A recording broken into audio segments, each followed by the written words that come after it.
"It's freaky," said CJ. "I tried calling my ex out east, and it went straight to voicemail.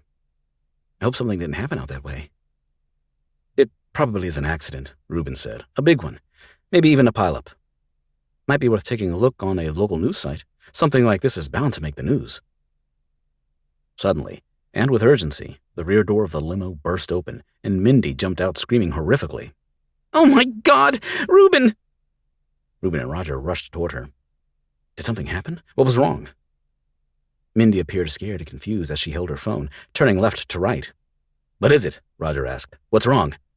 "Oh my God," she sobbed. "I can't post. It won't let me update." Her words shook as she spoke, rushed. "I made a typo. My poor fans. I hit post after I wrote, 'Help, I'm stuck.' I can't change it." She growled out a sob, as if someone died, and with her crying nearly dropped to her knees. "There's no connection." Ruben blinked hard and swung his head her way. "What? Are you serious?" Roger asked. "This is the reason for all the dramatics?" "You don't understand." "No, I don't. You scared the hell out of me." "My phone!" "Holy shit," Roger blasted. "This is insane behavior. Ruben, tell her." CJ watched and tried his hardest not to laugh. Initially, he worried that she learned devastating news, but once he realized it wasn't the case, he held back laughter. "Ruben," she turned to him, "can you fix my phone?" Ruben took it. Roger told her, "Get back in the car." "It's hot in there," she said. "Get back in the car. The paparazzi, they may see you." Roger raised an eyebrow. "Shit." She spun around quickly, and the moment she did, boom. The loud sound caused an immediate and frightening silence. It clearly wasn't an explosion. It was more of a sonic boom, like something had broken the sound barrier. Just as the sound caught CJ's attention, a slight vibration occurred, causing a clattering noise as the air appeared to ripple.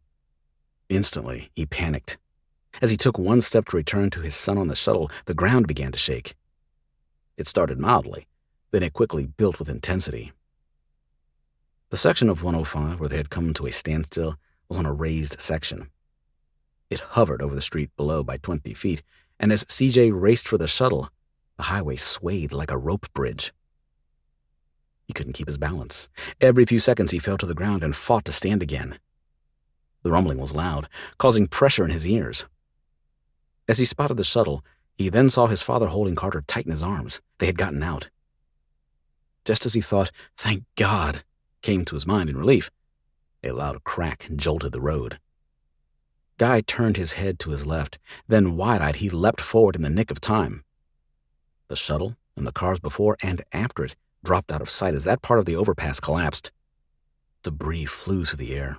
Surrounding buildings dropped like matchsticks, and shattered glass flew through the air, raining down all around.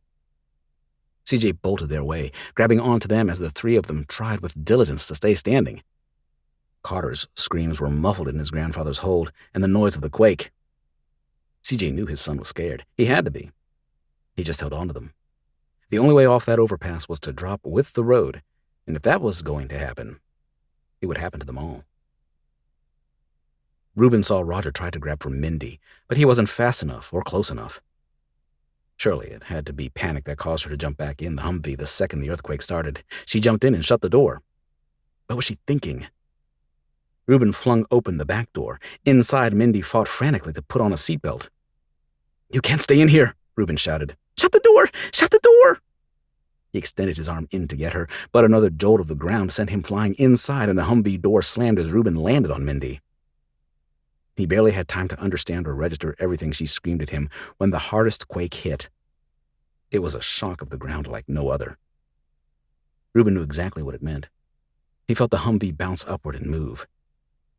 The road below them had given out. He was expecting it. He clutched the armrest on the door handle and grabbed onto her as the vehicle flipped upward and went airborne, but his grip wasn't strong enough when the Humvee came down and impacted front end first. Mindy flew forward, careening into the privacy window.